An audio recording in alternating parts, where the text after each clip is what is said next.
গতকাল অনেকে ঘুমোতে পারেনি। গোটা বাংলা তাকিয়ে রয়েছে আজকের এই ২৬ মিনিট পরের ৮টা থেকে, যে সময়টা শুরু হবে সেই সময় থেকে। তারপর নম্বর চেঞ্জ হবে এবং গোটা বাংলা বুঝতে পারবে ট্রেন্ড কোন দিকে এগোচ্ছে। আমার সঙ্গে এই মুহূর্তে রয়েছে বিশাখা, আমার সঙ্গে রয়েছে সৃজিতা এবং পায়েল রিসার্চ ডেস্ক থেকে। বিশাখা রয়েছে আমার সঙ্গে এই স্টুডিওতে এবং একটু পরে আমরা আমাদের অতিথিদের কাছেও যাব। প্রথমেই চলে যাব সৃজিতা এবং পায়েলের কাছে। আমার প্রশ্ন হচ্ছে, রিসার্চ ডেস্ক থেকে সৃজিতা এবং পায়েল, ৮টার শুরুতে ব্যালট কাউন্টিং এবং তারপর ধীরে ধীরে ট্রেন্ড ক্লিয়ার হবে। গোটা বাংলায় অলরেডি উত্তেজনা শুরু হয়েছে, কোথাও স্লোগান চলছে, কোথাও ব্যারিকেড ভেঙে যাচ্ছে, কাউন্টিং এজেন্টরা ঢুকতে গিয়ে প্রচুর কাউন্টিং এজেন্টদের ভিড়। ট্রেন্ড আর কোন দিকে? Research desk. দেখো কিশোলা, গণতন্ত্রের সব থেকে বড় উৎসবের শেষ দিনে আজকে আমরা রয়েছি, আর প্রত্যেকটা মুহূর্ত এই মুহূর্তে বলা যেতে পারে মূল্যবান। আমরা নজর রাখছি, আর রিপাবলিক বাংলা সব খবর, সব আপডেট সবার আগে তুলে ধরছে। আমরা যদি 2021 দেখি, সেখানে ভোটের শতাংশ হার ছিল 81.56%, আর 2026-এ আমরা কি দেখলাম? দুটি দফাতে কিন্তু 92% অতিক্রম করে গেছে, আর মহিলাদের ভোটদানের হার ছিল বিপুল। কিন্তু প্রশ্ন এটাই যে এই যে এত ভোটদান, তার অভিমুখটা কোন দিকে রয়েছে? কারণ আমরা দেখতে পাচ্ছি, জানি আমরা এই বাংলাতে হাড্ডাহাড্ডি লড়াইটা হচ্ছে তৃণমূল আর বিজেপির মধ্যে। দুটি দলই কিন্তু জেতার বিষয়ে আত্মবিশ্বাসী, কিন্তু আসলে ভোটদানটা কোথায় পড়েছে সবটা কিন্তু জানা যাবে। সৃজিতা, তোমার কি মনে হচ্ছে? কারণ আমরা কিন্তু প্রত্যেকেই মানে জানার চেষ্টা করছি যে সংখ্যাটা কোন দিকে বেশি বাড়বে। আসলে তুমি যখন ভোটদানের হারের কথা বলছো এবং মাত্র আর 26 মিনিটও বাকি নেই, কিশোর যখন শুরু করেছিল তার থেকে সময় এগিয়ে গেছে। এই মুহূর্তে লাস্ট বারের জন্য আমরা আরেকবার বলে দিই যে এবারে প্রায় 50 লক্ষের মতো নাম্বার গিয়েছে দুই দফা মিলিয়ে এসআইআর এর পর।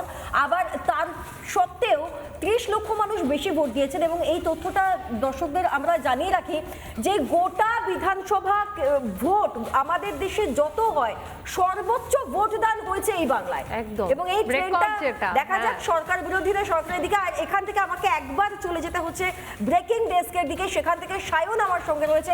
সায়ন, এই মুহূর্তের বড় ব্রেকিংটা কি আসছে?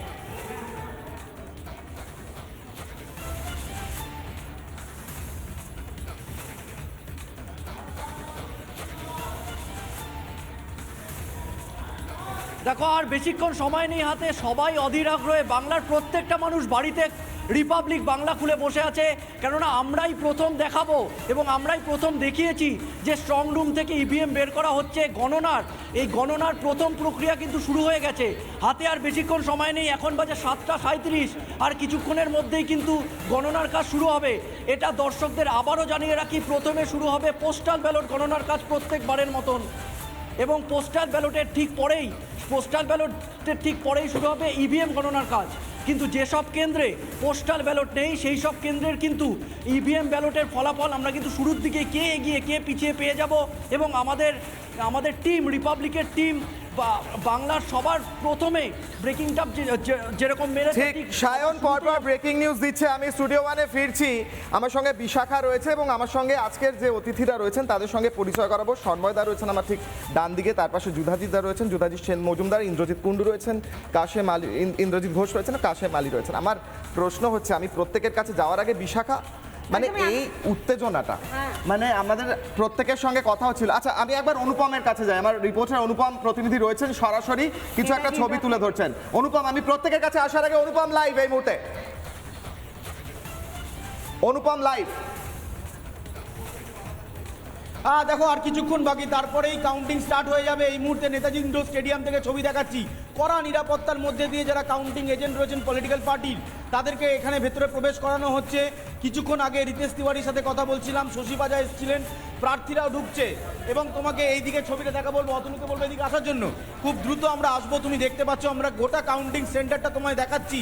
এই মুহূর্তে তুমি দেখতে পাচ্ছ একেবারে নিরাপত্তার কড়াকড়ি সেন্ট্রাল ফোর্স ডিপ্লয়মেন্ট রয়েছে চারিদিকে। এই মুহূর্তে তুমি দেখতে পাচ্ছ একদম নিরাপত্তার কড়াকড়ি রয়েছে, সমস্ত জায়গায় কিন্তু ফোর্স ডিপ্লয়মেন্ট রয়েছে।